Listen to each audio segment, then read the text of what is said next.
one is the Kohen? Who goes first? Oh, he goes first.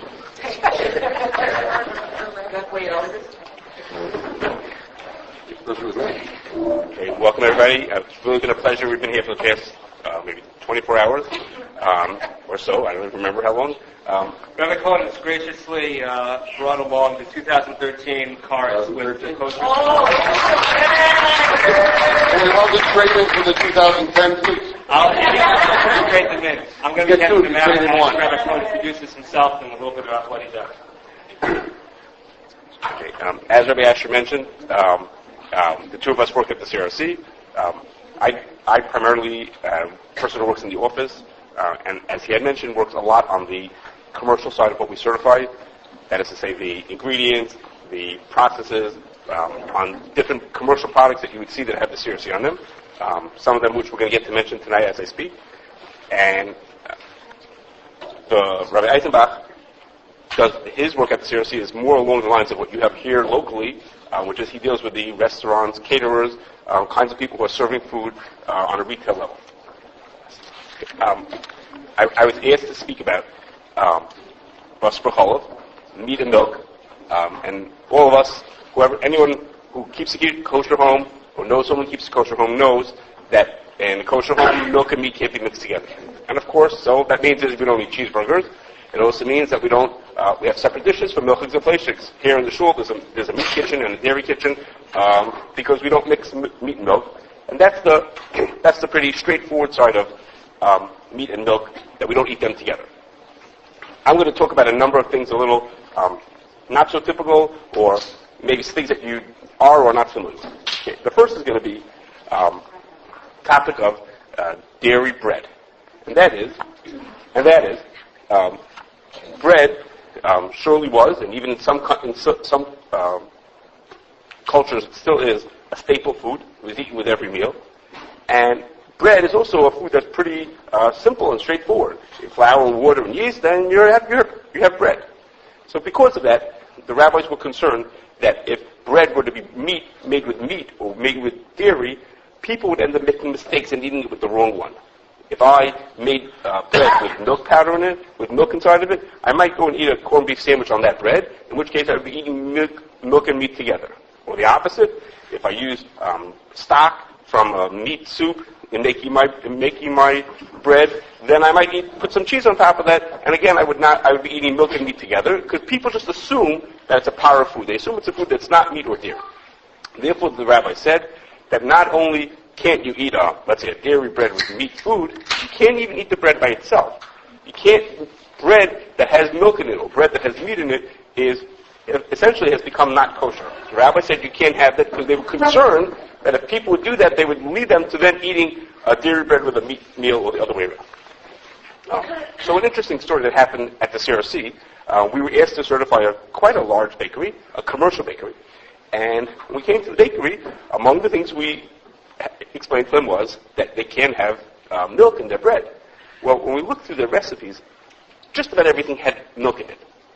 And when we looked further, we found out that the amount of milk that was in there was minuscule.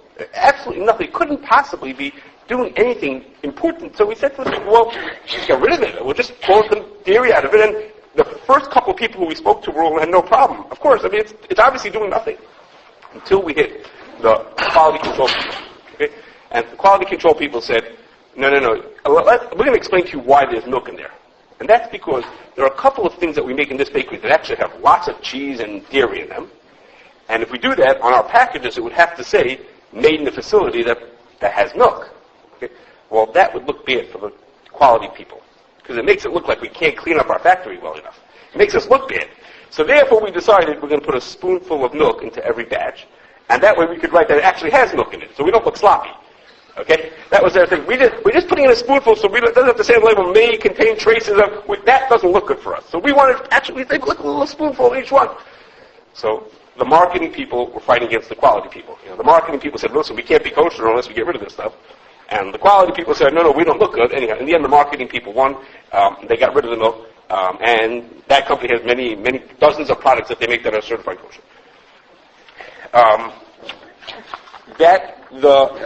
Question. Sure.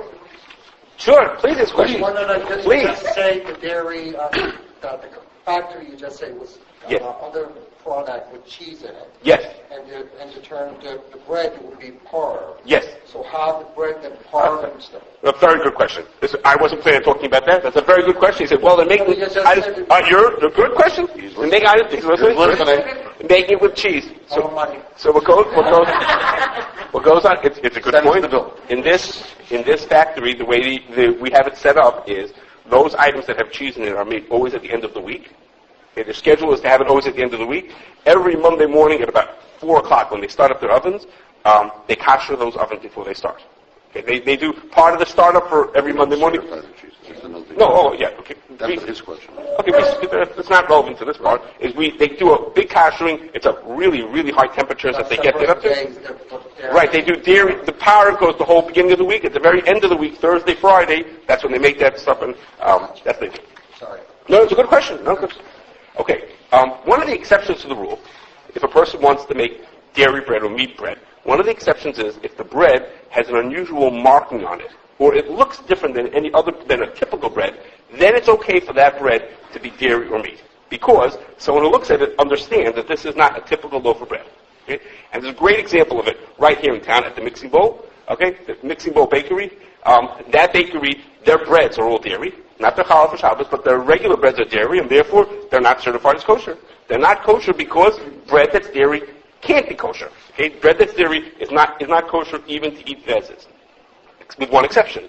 There is a bread or a type of bread that have a dairy drizzle on top of them, and because those look different, and a cheese drizzle on top of it, it's obvious that this thing has dairy in it, or obvious that this is different, that can be certified as kosher, and in fact it is. It's kosher and dairy, and everybody who buys it could tell that this has dairy inside of it, and that could be kosher, and all the rest of it cannot be. Okay? Just the bread. Just the bread. I'm talking about just the bread. Cakes and pastries are okay. They don't look at all like bread. People don't mistake a pastry for bread, and that's okay. We had even the case with the loaf with banana. I'm not doing that one. Okay. Another situation that you may be familiar with, might help over here. Another situation you might be familiar with is, if any of you have ever had English muffins. English muffins are the most famous brand of Thomas's. They're dairy. They're labeled OUD. Okay? So when that bread was first made, when Thomas English muffins first became kosher, they were basically the only show in town. They were the only ones making bread. And a muffin, it's related to bread, but when you look at it, you could tell that this is not your everyday loaf of bread. This doesn't look like a roll or a loaf of bread. So at that time they said, listen, this looks different enough that it could be dairy. The rabbis only said you can't have dairy, which looks like a regular loaf of bread or a roll or a bagel or something like that. But a Thomas's English muffin looks different enough that they could certify it as dairy, even though it had dairy in it. With time, that's changed. Nowadays, there are many companies that make it, so it's now become a different question. Why they continue to certify it, that's a question. There's a good answer for it. But for our purposes, if it looks different, then it's okay to certify it as, to be certified as dairy. Okay. And last is, question. You have a question? Yes. What if it was some sort of sophisticated bread store in like France, and all the breads looked different from each other, and there was one that was dairy? Meaning, is it nick or something else besides cheese? Yes. It doesn't have to be noticeable that it's dairy. Well, it just has to be that when someone looks at it, they don't say, oh, it's a loaf of bread. Bread in people's minds, people associate that with something powder. But if it's different, this company makes all types of different breads, then that's fine. That's fine. That's okay. As long as they look unusual and different. That's why in Israel, life is easier. It's white and wheat, and only one kind of bread that was there. Okay, that's good. The last point is that this that I'm mentioning, that you cannot make bread that's either dairy or meat, that only applies when you're actually making the batter itself. If you finish making the bread and the bread is already baked, at that point you could add things to it. So if you make French toast, and that French toast, you use milk in the batter, that's okay. It's already been made into bread, and now if you want to add milk into it, that's okay. Okay. Or bagel. No, the bagel and cream, I guess that's like that. Okay. Any questions before I move on to the next thing? Okay. Let's keep on going. Okay.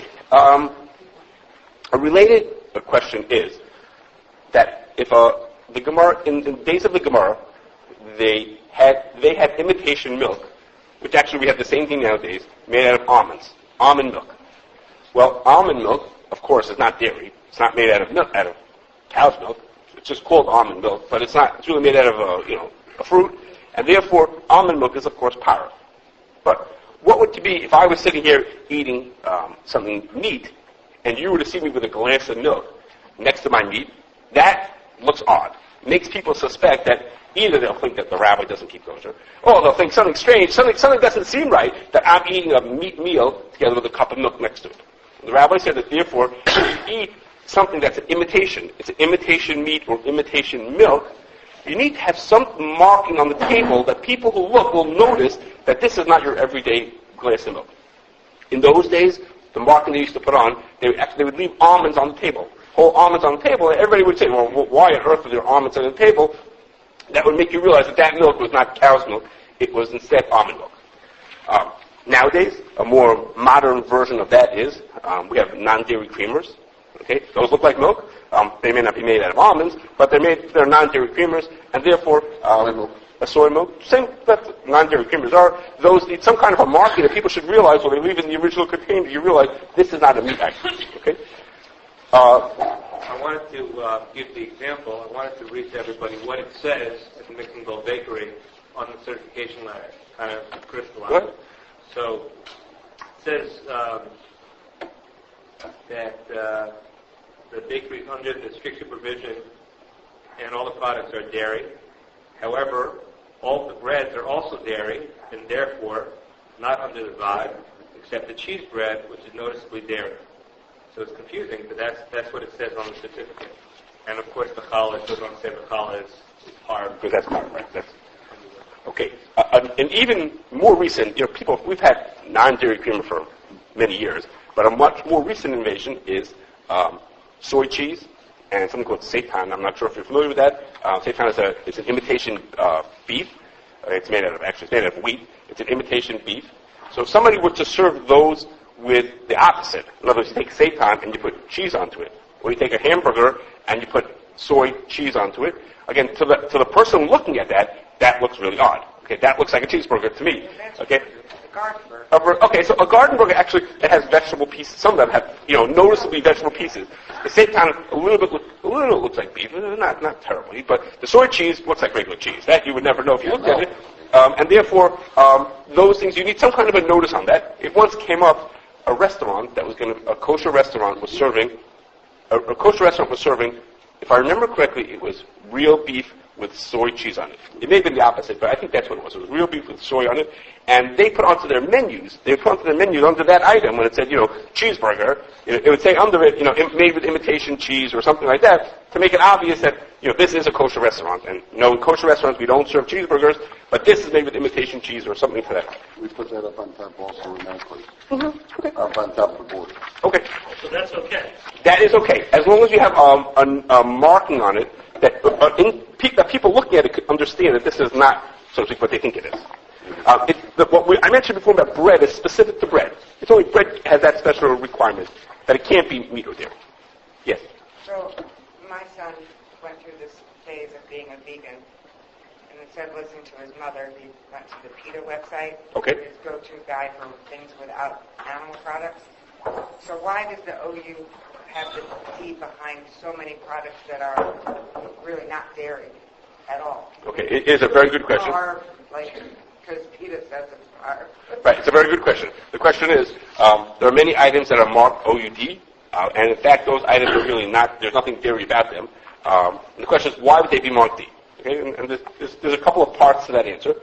One part to that answer is, sometimes there are items that are in there that are dairy, that don't meet the criteria for someone like PETA or even legal requirements to be labeled as dairy. They may contain dairy requirements. One of the best examples of that is the non-dairy creamers. One of the components of milk is casein. By law, casein is not considered a milk derivative. So you can call something to be non-dairy even though it has casein, which comes from cow's milk. Okay, but by law, for whatever reasons, by law that's not considered dairy. So by law, they can say this is dairy-free. When in fact we would consider that it does have dairy components to it. So sometimes there are things in it that meat that are considered from we would look at it as being dairy, but the law doesn't. And then more often than not, what's going on when it's labeled D is that the same equipment is being used for dairy products and powder products. Okay? And the examples, think of Like the Oreos, for example. Oreos. That's a good. Big Right. discussion of their food. Yes, so Oreos is a good example of that. Some of the Oreo products actually have dairy components in them. The OU turned to the company and said, listen, if you want to label your product as OU Parv, okay, if you want some of them to be Parv, you're going to need to do the following cleanup between the dairy products and the Parv products. And the company said, it's not worth it for us. Okay? It's not worth it for us. The cleanup, which will allow us to call our cookies Parv, which will gain us this many customers, it's not worth it. Let's mark them all dairy. So the OU said, hey, if that's what you want, they mark them all dairy. And therefore, the whole line of Oreo cookies is labeled OUD. In fact, the truth is that if you call it the OU office, there are specific varieties that they'll tell you, these are really completely Parv. I mean, Peter. Right, so whether PETA cares about something being made on milk, on dairy equipment, They care. okay, so I don't know what their standards Yeah, are. he would not even eat refined sugar because at some point in the processing, there's remnants of bones being used. Therefore, Bone char and filtration, exactly, yes. he Yes. wouldn't eat sugar. Okay. Like he was freaky.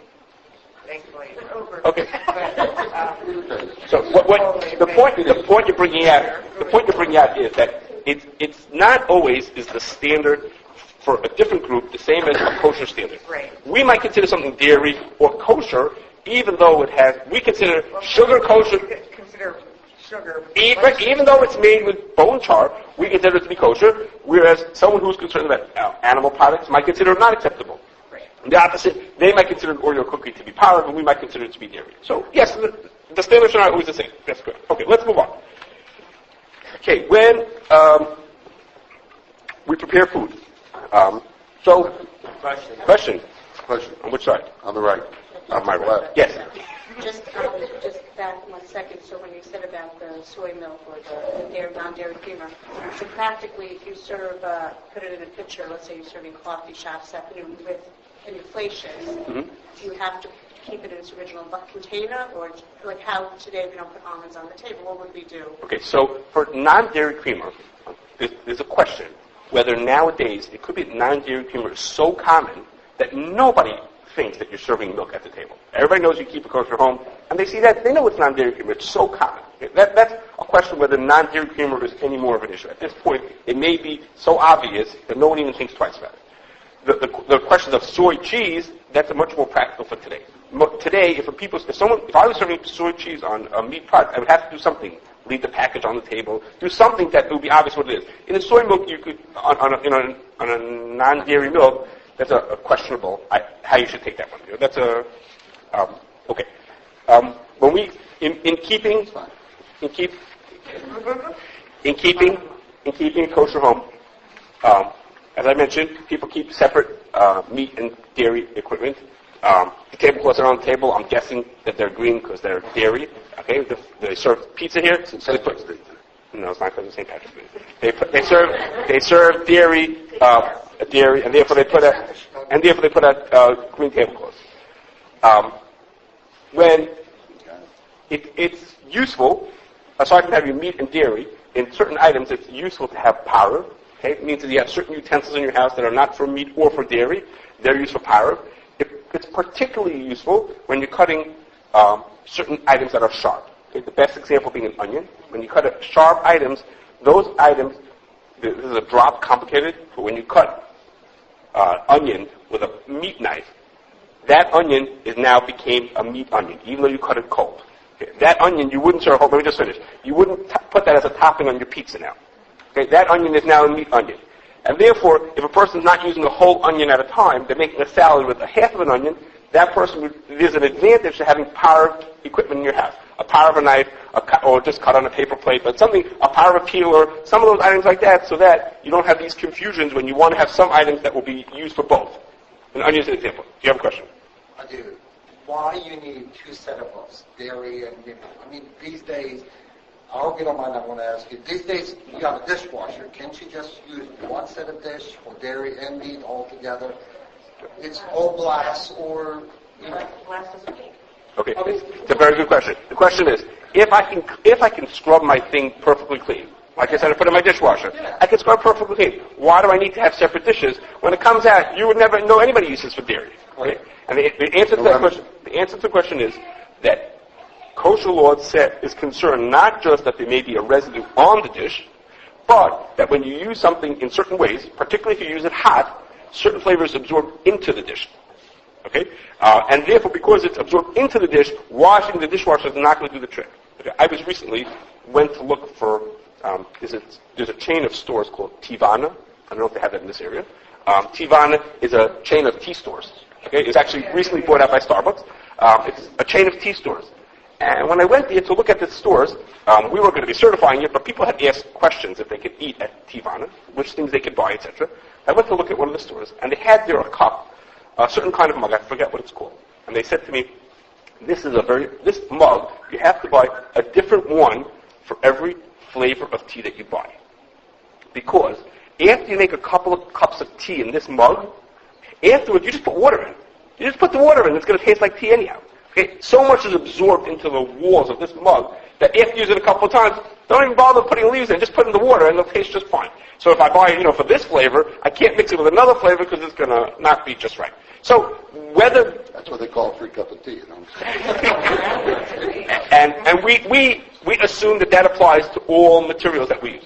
But not glass. Okay. Glass too, between glass. Glass. Okay. As far as glass, someone asked a question about glass? Right here. Okay, the glass. There are different customs as to whether we should assume that glass does or does not absorb. Okay. Typically, people from a Sephardic background assume that glass does not absorb, and therefore they use glass for both meat and dairy. People from an Ashkenazic background follow the opinion that glass does absorb, and therefore, even if they got it perfectly clean, they wouldn't use it for both. Okay.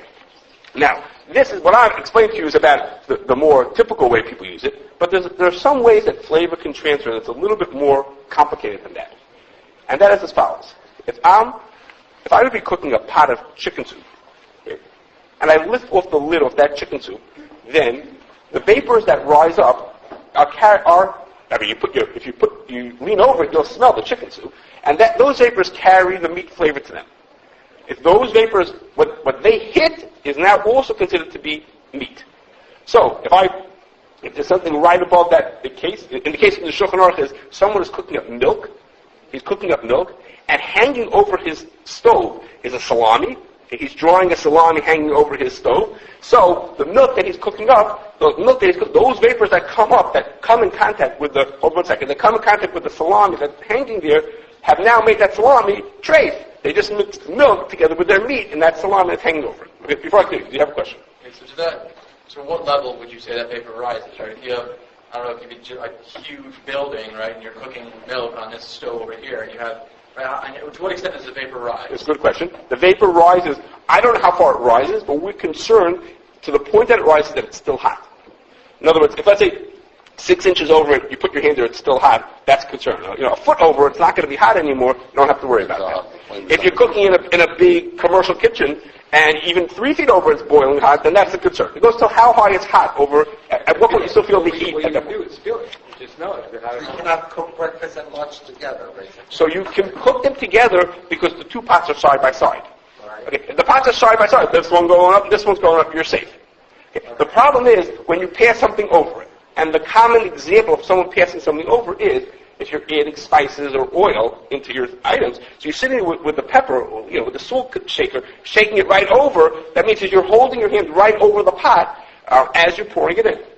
Okay, so then you're safe. Here's the pot is cooking here, and I'm sitting spicing it a little this, a little that. Those things are holding right over the pot of hot soup or hot milk or hot whatever you're cooking up over there.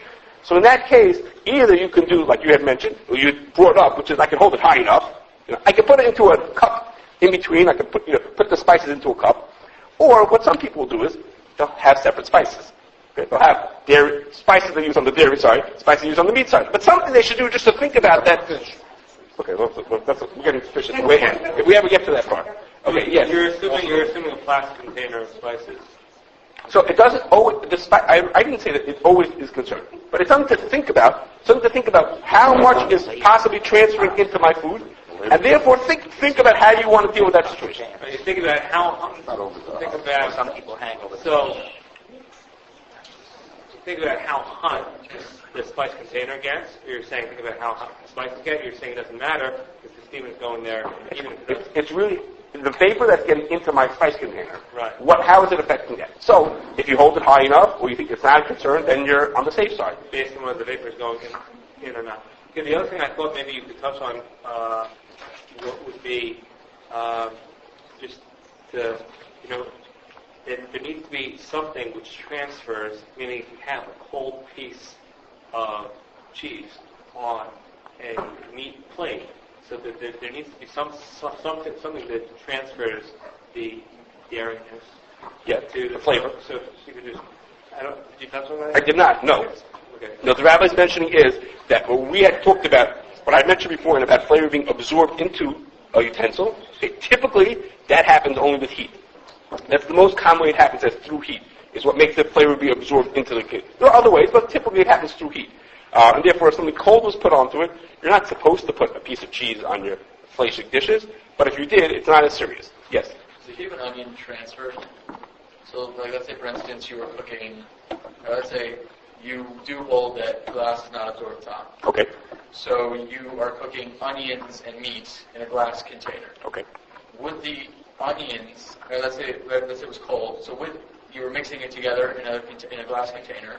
If the onions touch the meat and they touch the container, okay. The answer, before we finish the question, the answer is when you get so complicated, you have to talk to the rabbi. If you get that bad, call the rabbi up and say, Rabbi, now Glass is not, according to this one, glass is not absorbed. if you hold that, okay, it depends. Go ahead. Who brings down, according to Ashkenazim, that between Isser and Heter, except for Pesach, the glass absorbs? Okay, I'll answer your question afterwards. It's a little too sophisticated. I can answer your question. It's a little too sophisticated for our audience right now. Yes? The question I think is related to what you're asking. I have, let's say, a hard food processor, it's a plastic bowl. I mince onions, and then I touch my chicken, so I roast the spices on it, and put my hands in the hard food processor to get onions. Does the meat of the chicken transfer to the processor? Okay. Luckily for you, you could always ask the rabbi. Okay. So if She said ask you. okay. So really, you're talking about a question of transferring residue. You're not talking about transferring something being absorbed in. The question is, you have are your hands dirty and you're getting something into there?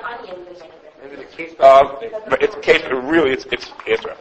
Too complicated case by case. It's a case by case basis. There are a lot of questions that go in just figuring out exactly what happened, and then there are a lot of principles that have to be worked out.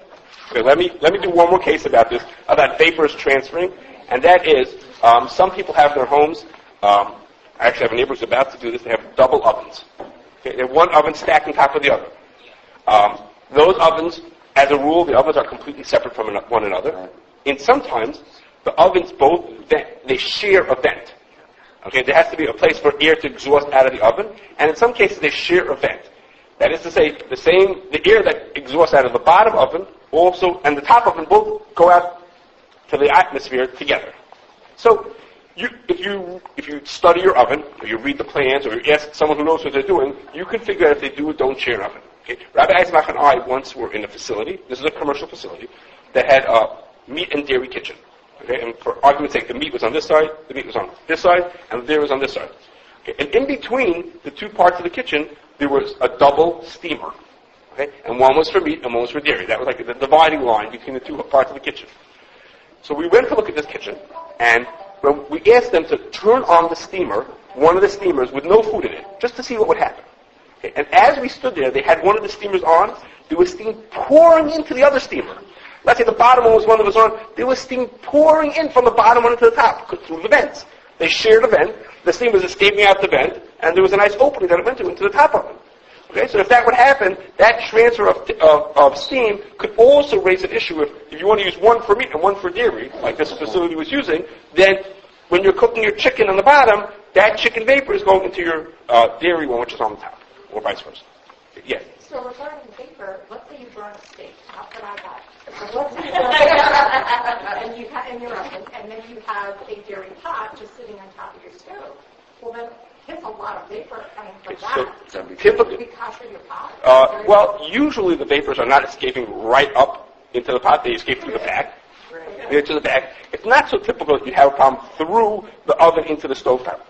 It's not such a common situation. Here, there was basically a pipe going straight from the meat side to the dairy side. It wasn't built like that. It was built as an escape, but it ended up feeding right into there. Okay, so just something to think about if you have.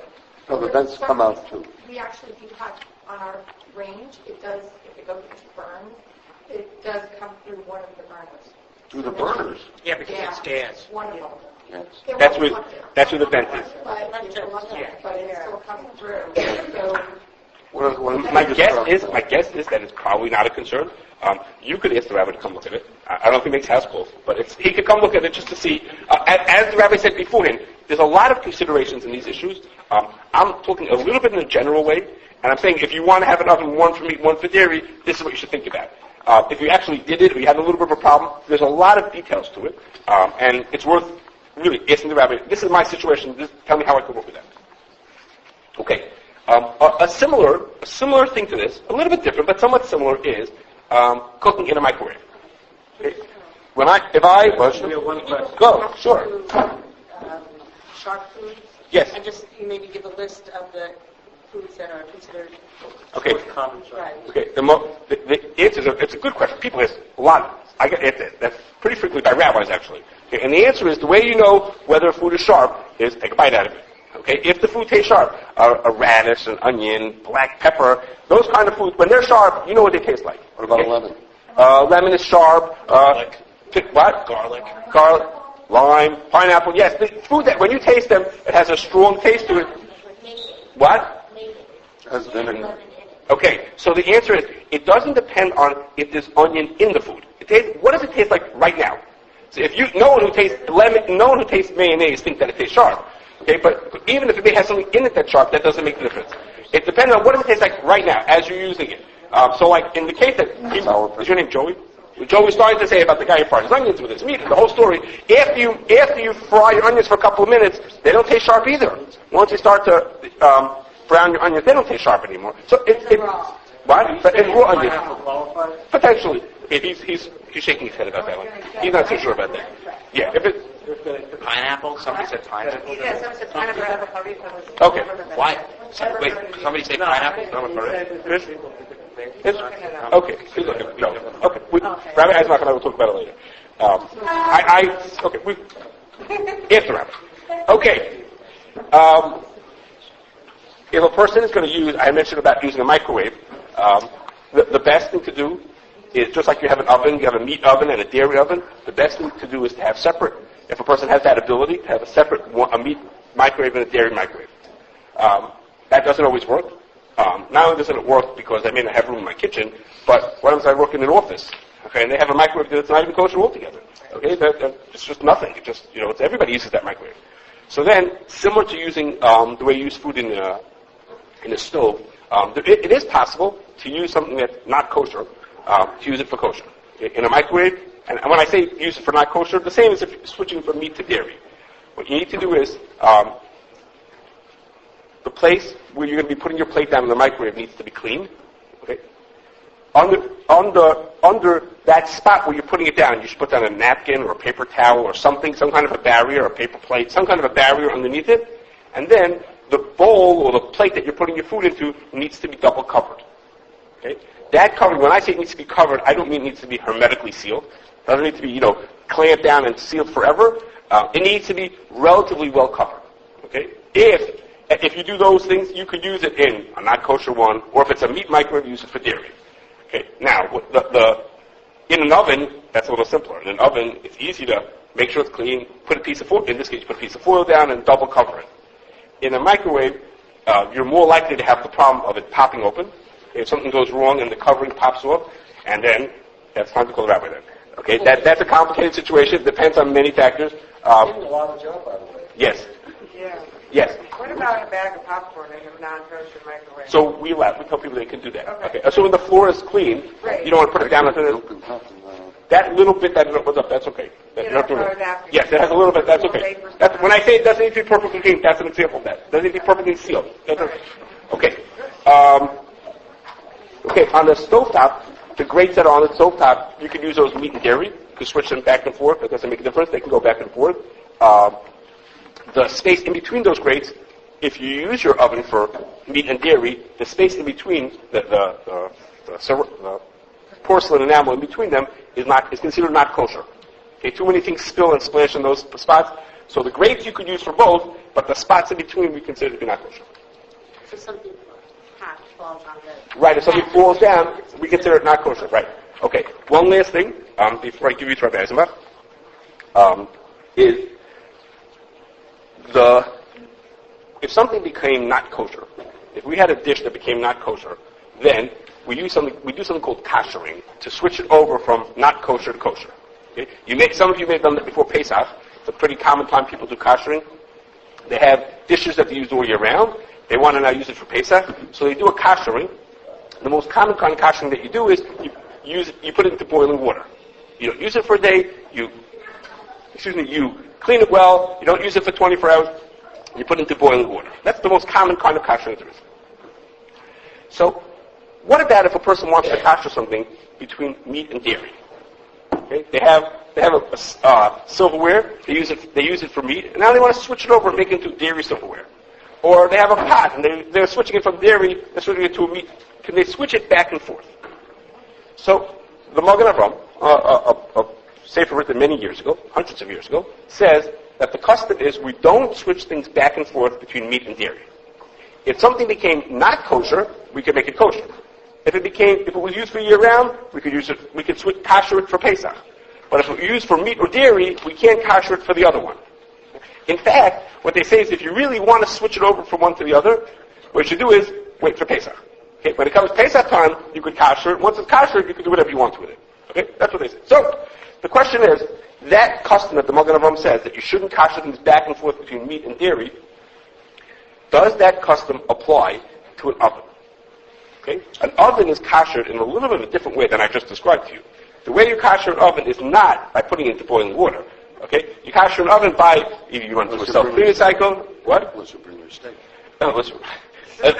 You run through a self-cleaning cycle, or you clean it well and put it at 550 for an hour. It's a different kind of kashering. We call it libun. That kind of kashering is a different style of kashering. Okay? There's a question as to whether what I just told you, that you can't kasher back and forth between meat and milk, whether that applies to kashering an oven the way we kasher ovens. Are you allowed to kasher an oven back and forth? And actually, that question becomes very relevant to people coming up in a couple of weeks. Many people in their kitchens have just a meat oven. Their oven is dedicated for meat. But come Shavuos, they want to make dairy products, and they want to make them uncovered. Okay, cheesecake you make uncovered. They want to make a cheesecake in their oven. Can they kasher their oven to make their oven now be a dairy oven so they could run a cheesecake in that? Okay, there's a difference of opinion as to whether you can or cannot do that. Whether this custom also applies to that. I asked the rabbi beforehand, the rabbi says his policy is that yes, you can. In an oven, you can do that. Okay, so if you want to switch your oven from meat to dairy or dairy to meat, there's a difference of opinion. Here in Richmond, you're okay. You can kasher back and forth. If you want to go from meat to dairy and back, I guess after Shavuos, you want to kasher back. Okay, is there any questions? Okay, good. We have no questions, so I'm going to give you Rabbi Eisenbach. If you have more patience, I'll be back later.